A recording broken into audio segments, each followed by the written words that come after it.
everyone, it's Nick. Welcome to my show, Have I Got Shoes for You? Just kidding, it's End Times Therapy, where we talk about patterns and things that we all like to see as we're going through the shit show that we live in. Okay, so today what we're going to talk about is Nostradamus. And Nostradamus is, we all have heard of him. And honestly, that literally is the one prediction he made that we know is absolutely correct. That he would become famous after his lifetime, right? I kind of like him, and I don't really care if things are true or not. I care if they're cool or if they're pretty. And so that's why I like him. And also, there's documentaries about him that I watch when I'm falling asleep, and that's just my custom. I do remember learning about him in the 90s.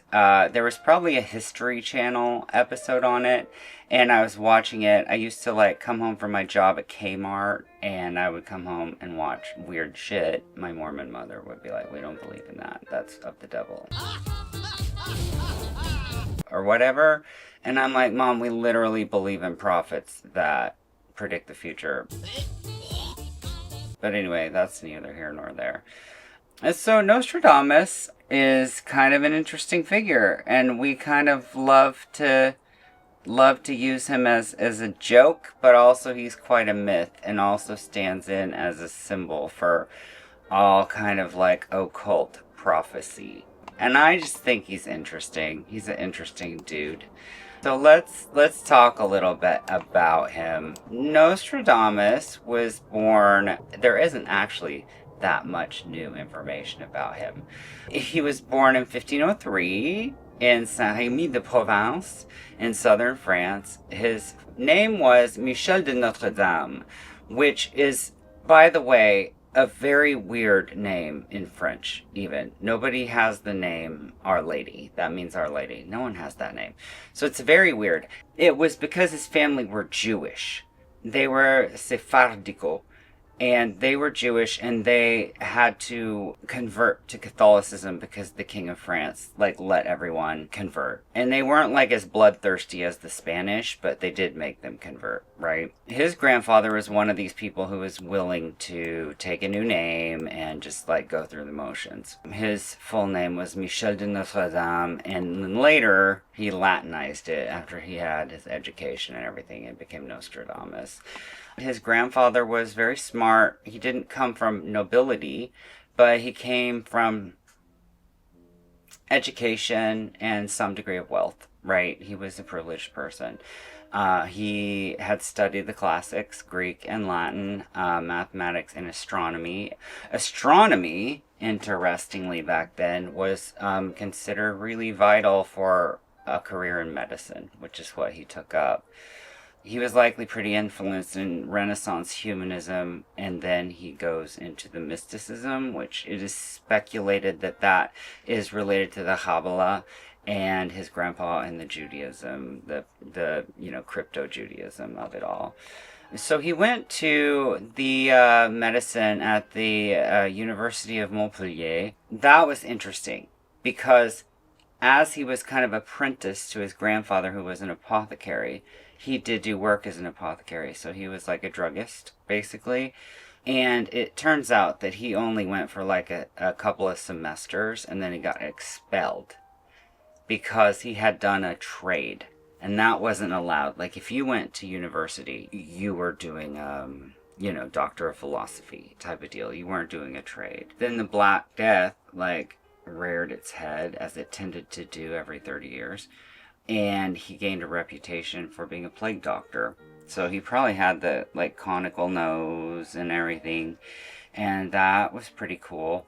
He actually had some really good outcomes, because he did things like prioritize hygiene and fresh air and even vitamin C. He became famous for these lozenges that were made of rose petals or rose hips. And those are really super high in vitamin C. So I guess if you ever get scurvy, pick off a rose hip in the fall. And then it might help you get over a cold or some such. Now, he traveled around doing this because it was like house calls. Oh, another thing that he did with respect to hygiene is it was a little bit public healthy too, because he would go into these towns where there were a lot of plague cases and he would like educate the people about, taking the dead bodies away quickly. Bring out your dead! Keeping the streets swept and everything clean. He did like some public education around that, which we would consider to be public health today. And he kind of gained a reputation as someone who had better luck than most. I mean, obviously it was basically a death sentence for most people, but he had better outcomes than most. Now, the sad part about this is he had a wife and children while he was traveling around, Provence, tending to all these plague victims. He came home and his wife and children had died of plague while he was out. So that had to hurt, right? He was out healing people, but he didn't heal his own family. A lot of people pinpoint this tragedy as where he started kind of becoming dark and fatalistic. He had some that was a personal setback. He had some professional setbacks, but he also gained kind of a series of pensions where people were so grateful to him for helping during the plague that they promised him like a lifetime little stipend for the rest of his life. And so he accumulated a few of these. So he was kind of set for money. He kind of took a little mini retirement during this period and he just wandered. So he went traveling through France and Italy, and that's where he kind of just started studying. He studied astrology, classical prophecy traditions, esoteric texts such as biblical apocalyptic imagery, which I think is interesting. This is where he turns from being a practical physician into like a seer and a hidden patterns recognizer. And, that's really what all this is about, this end times shit. It's like whenever the world turns to shit, what we see is, oh God, like the world's gonna end and it can't get any worse, right? Well, first of all, it can always get worse. But he's observing these patterns and he's like, here's how it's going to go down. So he starts out, because remember, this is not very far hence from the printing press. And the printing press was like the novel technology. So it was like he had a blog. And so what he started doing is he started writing almanacs. And the almanacs were like, the Farmer's Almanac. I used to look at that with my grandma. I thought it was fun. Like, they would tell you what the weather was like. And it probably wasn't true, but, like, the farmers needed to know that shit. And astrology was huge. Even though they all had to be a little bit on the DL because the church didn't like that stuff. It was kind of pagan-ish. They were just like, but we love it type of deal. He started to, because he had like a clientele with his almanacs and he had relationships with publishers, he was like, yeah, I'm going to start doing this prophecy. So what he did is he set up in his attic a tripod and it had a bowl of water into it. And he stared into it all night. And he like whipped himself into a trance state. And then that's when he claimed to see his prophecies. And he did use a lot of astrology because he really liked that. He had a following in the royal community. So Catherine de Medici, she was like an heiress of the Medici clan from Florence. And she married into the French royalty, Henry II, right? And she was really big into the predicting the future. And that was really helpful for Nostradamus because that cleared him of any kind of conflict with the church now. Because suddenly he's connected, right? So he can do what he wants. Oh, what a crazy fuck. Look. Ew. If the church gets after him, the church won't because he's connected to royalty. So that was a lucky stroke. He did have some good luck. Aside from the family dying in the plague, he had some good luck. Catherine de Medici really was into him, and she had him do, he was the royal astrologer. She's like, come work for us. And the Medici, remember, they were like the venture capitalists of the 1500s. The Medici, they had a shit ton of money. gobs of money, krokshitsakash, and they just got what they wanted, and to the point where she would send for him and he would like take his horse over, it probably took 5 days or a week to get from where he lived in France, which wasn't even French, it was like Occitan, and up to Paris and see the Queen. She would like commission horoscopes for like her husband and her children. She had 10 children. She wanted to know everything that happened about him.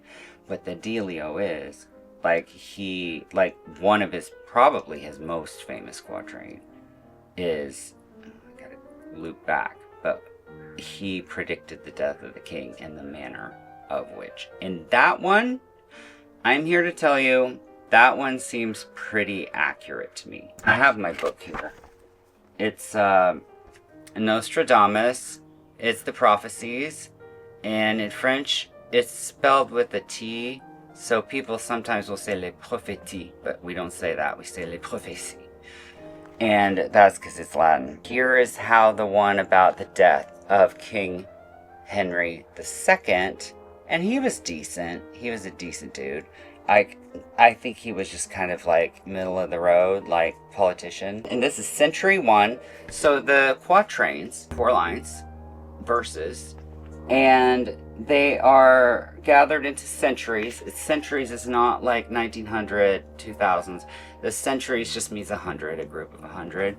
And then within that, the 100 verses are like, okay, this one is in the 1st century, so it's 1.35. And it says, the young lion shall overcome the old on the field of battle in single duel. He'll put out his eyes in a cage of gold, winner taking all, then a death most cruel. That did actually happen to him, because they had those jousting things, like they have at the Renaissance Festival with the joust, and they ride on a horse, and the horses have all these, the cool, banners and drapes over them and stuff like that. What happened was, the cage, those, medieval armor over your face, and it has a slit right here. So the dude, the young lion, that was called the Duke of Montmorency or something like that. Anyway, he had a big joust, and it literally hit right under the slit, and it gouged his eye out. And so King Henry II obviously had a massive brain injury, put out his eye, and he died of, sepsis or major infection a couple days later, and it was apparently an agonizing death. And after that, Catherine de Medici was, super hooked, right? Because she was like, yeah, that was really accurate. To be honest, I kind of don't think she cared that much about him, because, he was carrying on with Diane de Poitiers. Diane was probably way more shook than Catherine de Medici was. But Catherine de Medici then was like, I need to know what's going to happen to my children, because she was like a regent for a lot of the children. She was very important. During all this time, he's writing his prophecies. And eventually he kind of burnt out. And at some point he was just like, yeah, I'm done with this. I'm not doing this anymore. By that time he had remarried and had another family. He was doing all of this at night, staying awake all night. I imagine his wife was like, babe, come on. You don't need to be so dark all the time. But I don't know. It's speculation. We just, look at him as someone who was a prophet. And whether you believe his stuff or not, I am neither, I'm non-dismissive of it, but I don't buy it either, if that makes sense. I'm always kind of a via media, middle of the road person. By the way, in this day and age, can we really write off any conspiracy theory? I don't think we can, because it turns out there's a whole lot of shit going on out there that we don't know what the deal is. A lot of people believe that Nostradamus predicted Hitler in World War II. A lot of people believe that he predicted 9/11. A lot of people believe that he predicted COVID. He was really good in his own era.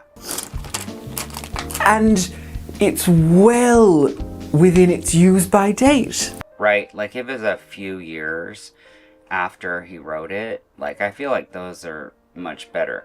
But the farther away from that we get, the more clouded we get by other ideas of what should be happening. This has got at least 3 days left on it. You can go through these and justify them all. Okay, so take the King Henry II one.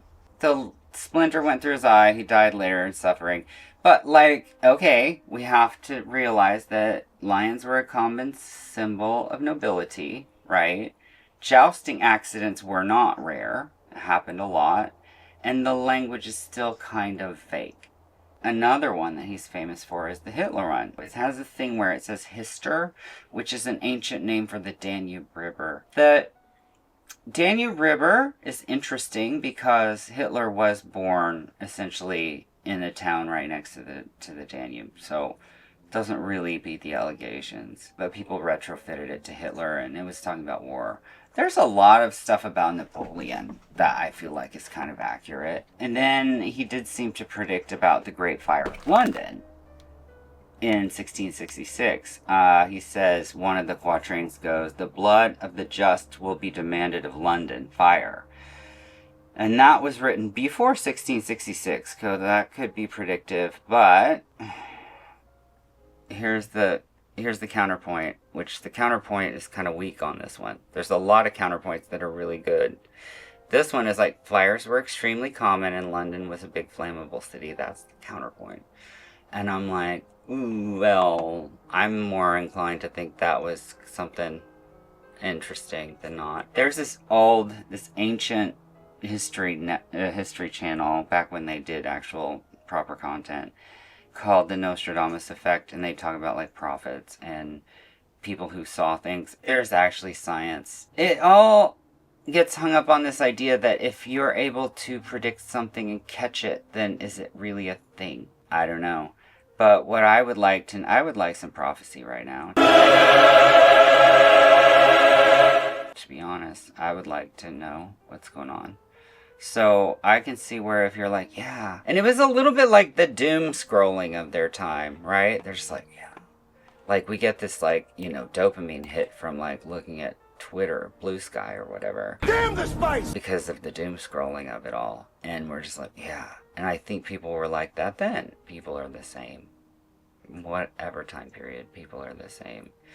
So there's some core mechanisms and logical fallacies that allow you to deconstruct what's going on with Nostradamus. But like I said, it brings me no joy to nitpick this because I kind of like the idea that someone can predict the future. But I'm also like, okay. It's called the Barnum effect. It means that you can say something vague. It's the one that's very unpleasant. And we graft it onto our own feelings. Oh my god. Ooh. Someone says something that is vague, but maybe sounds nice or makes us think. And then we apply it to ourselves and we see a thing. The Miss Cleo DNA test. I don't know. Now, this is a thing that's common in literary criticism. That's like in textual interpretation. Like, we apply things to ourselves. We see what we want to see. So it's a bit of a Rorschach blot issue. And there's the confirmation bias, which means that we remember the things that land and we forget the things that are stupid. And then there's a thing called apophenia, which means that as humans, we're pattern seekers. And as pattern seekers, we sometimes map patterns onto random stuff. That's another element at play. And then there's a thing called post-diction, which is something that only becomes obvious after the fact. And particularly if that's vague, it doesn't really help very much. It is what it is. Nostradamus predicted that he would become famous after his lifetime. And he was absolutely right about that. Which, to be honest, it's a win for his prophecies. Because he has never been out of print. He has always remained in the public consciousness. I think there's like very limited scholarship on it. I think the scholars all think, oh God, we've done everything we can do with this. And we're not prophets. Like, this is in the realm of the metaphysical, but it doesn't go away. It's not actually taught very much in literature classes because you get kind of labeled as a kook. if you're interested in it. Even if you want to study it as pure literature, you're still going to get like, oh wow, I'm interested in Nostradamus. People be like, oh, that's cool, but what we see is in this, why we have end times therapy, when the world is going to shit, people seek out certainty. And so this was his product. He was like providing this. And the fact that you can read into it what you want, more or less, is perfect. Call me now. Because each of us can map what we want onto it. And we can be like, yeah, he did predict 9/11.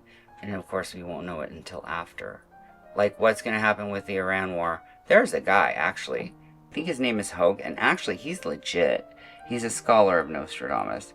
He lickety-split came out with this Nostradamus and the Iran war. Basically, the psychological function of it is that it reduces uncertainty. It creates a sense of control. Like we were talking about the manosphere last time. Like a sense of control where you don't have any. Because I'm like, I have this guidebook. I have a guidebook here. That feels good. And it also gives meaning to chaos. And that's the apophenia of it. So it's not about accuracy. And that's how I look at this stuff. I look at literature like that. I look at religion like that. I look at Nostradamus like that. It doesn't need to be true for me to find it interesting. And it's not about accuracy. It's about, like, does this help us emotionally regulate, right? Like, is this something that calms me down? Is this something that gives me a sensation of control? And in Jesus's house, by the way, we believe in a good-ass placebo. We do. We'll take it. We'll take it. We'll take the placebo, okay? There's a lot of modern analogs to this. I mean, any kind of cult taps into these same elements. You've got the conspiracy influencers. You've got Candace Owens. The doom predictions. I saw it posted that he's like the father of vague posting or vague booking. Because he's just gonna like tweet out some messy shit and let everyone figure out what it means. Which I think is a little rude, but I also take the point. I take the point. And it's got, like, I've heard people be like, yeah, this is algorithm-friendly ambiguity, because people, like, after 9/11, I myself, okay, I was in France when 9/11 happened, and I specifically remember I was in I think it was Aix-en-Provence, and I went into the little internet cafes, as we used to do, and I was like, what did Nostradamus say about it? And then there were all these blog posts about it, and people were trying to figure out which exactly quatrain. Which, you know, that's the other thing, is it's a hell of a mess. The timeline in this shit, it's not linear. So, like, you can take, like, it's so chaotic. You go through here, and you read it, and that's what I was saying about early on in his life. It is more accurate, because eventually you're like, well, when is this happening? And when is this happening? And when is this happening? And there's no way he doesn't proceed in a temporal order at all. And that's where I'm kind of like, he really does invite you to see, like, whatever sort of garbage in there that you want to. That's what I wanted to tell you about today. About the patterns, about through all time, when the world goes to shit, we want control, and we want to know what's gonna happen. These dudes crop up to help provide that, and there's like a market opening for that. And he was very eccentric. I don't think he never set out to have a cult. He just wrote. He minded his business. He kept out of trouble, which took a lot of doing, and so props to him for that. I just see him as kind of a cool guy. I'd like to have a cocktail with him. Corpse Reviver. I do like him. I have a soft spot for him. And then another one I want to talk about is almost a contemporary, Michel de Montaigne. And he had almost the opposite approach, and they like lived close to each other, and their lifetimes overlapped, and he was just like so chill and smart, and he was more like, I'm gonna make my own security through my philosophy, and he's a badass. So maybe one of these days we'll talk about him. Nice seeing you, and have a good day. ashes, ashes. We